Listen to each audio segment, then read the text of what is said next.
The Internet in the year 2009. We send emails, make calls over the Internet, and discuss topics we take an interest in. Even our banking is going virtual. But what we take for granted today was only a vague idea 50 years ago. In order to understand how we got this far, let's go back to 1957, when everything began. Before 1957, computers only worked on one task at a time. This is called batch processing. Of course, this was quite ineffective. With computers getting bigger and bigger, they had to be stored in special cooled rooms. But then the developers couldn't work directly on the computers anymore. Specialists had to be called in to connect them. Programming at that time meant a lot of manual work, and the indirect connection to the computers led to a lot of bugs, wasting time and fraying the developers' nerves. The year 1957 marked a big change. A remote connection had to be installed so that the developers could work directly on the computers. At the same time, the idea of time sharing came up. This is the first concept in computer technology to share the processing power of one computer with multiple users.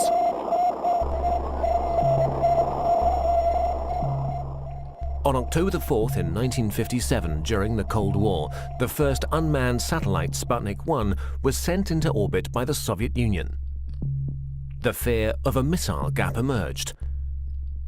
In order to secure America's lead in technology, the US founded the Defense Advanced Research Project Agency in February 1958.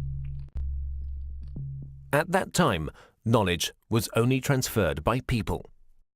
The DARPA planned a large-scale computer network in order to accelerate knowledge transfer and avoid the doubling up of already existing research.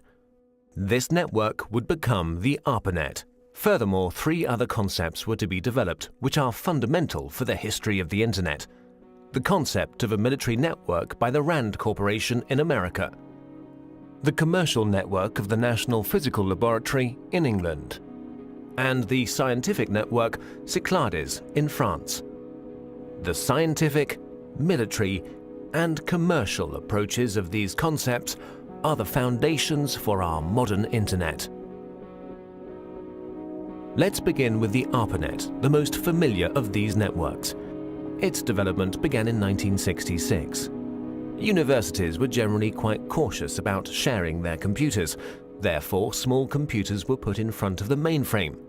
This computer, the interface message processor, took over control of the network activities, while the mainframe was only in charge of the initialization of programs and data files. At the same time, the IMP also served as interface for the mainframe.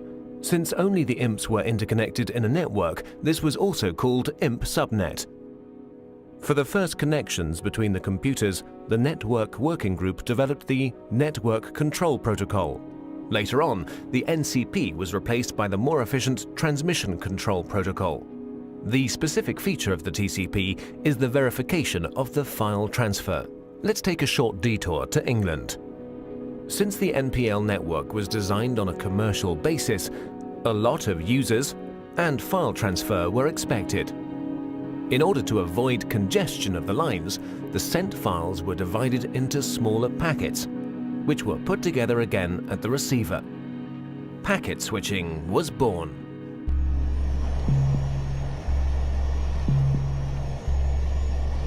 In 1962, American Ferret aircraft discovered middle and long-range missiles in Cuba, which were able to reach the United States.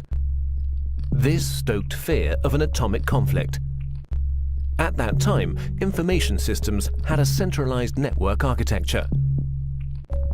To avoid breakdown during an attack, a decentralized network architecture had to be developed, which, in case of loss of a node, would still be operative. Communication still used to work through radio waves. That would have caused problems in case of an atomic attack. The ionosphere would be affected and the long-wave radio waves wouldn't work anymore. Therefore, they had to use direct waves, which, however, don't have a long range. A better solution was the model of a distributed network. Thus, long distances could be covered with a minimum of interference. Another milestone followed with the development of the French network Cyclades. Since Cyclades had a far smaller budget than ARPANET, and thus also fewer nodes, the focus was laid on the communication with other networks. In this way, the term Internet was born. Moreover, Cyclades' concept went further than ARPA's and the MPL's. During communication between sender and receiver, the computers were not to intervene anymore, but simply serve as a transfer node. Cyclades' protocol went through all machines using a physical layer that was implemented into the hardware, providing a direct connection with the receiver, an end-to-end structure. Inspired by the Cyclades network and driven by the incompatibility between the networks, their connection gained in importance everywhere. The phone companies developed the X.25 protocol, which enabled communication through their servers, in exchange for a monthly basic charge, of course. DARPA's transmission control protocol was to connect the computers through gateways. And the International Organization for Standardization designed the OSI reference model. The innovation of OSI was the attempt to standardize the network from its ends, and the channel's division into separate layers. Finally, the TCP assimilated the preferences of the OSI reference model and gave way to the TCP/IP protocol, a standard which guaranteed compatibility between networks, and finally merged them, creating the Internet.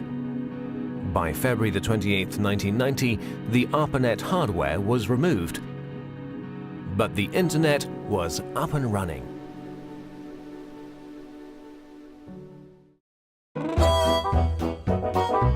Stiamo per svegliarci in un mondo nuovo, il mondo dell'Internet delle cose. Niente paura, vuol dire solo che gli oggetti si parleranno tra loro, lavoreranno al posto nostro e si prenderanno cura di noi. Non è un pensiero carino?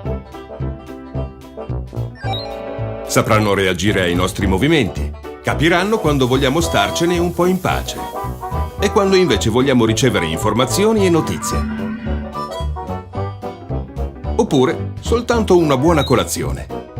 A dir la verità, l'Internet delle cose è già cominciata. Molti oggetti comuni ne fanno parte. Qualcuno anche troppo. Gli oggetti intelligenti miglioreranno la nostra interazione con l'ambiente e anche il nostro lavoro. Anzi, visto che sono intelligenti, perché non farli lavorare al posto nostro? Così potremo dedicarci a quello che ci piace. Intanto gli oggetti raccoglieranno dati e si occuperanno di noi. Non è tutto. L'Internet delle cose ci aiuterà a risparmiare, a fare la spesa, a evitare le code. Tutte le code. Un passo per volta, l'Internet delle cose si avvera. Noi ci stiamo lavorando proprio in questo momento. E voi? Siete pronti a svegliarvi in un mondo nuovo?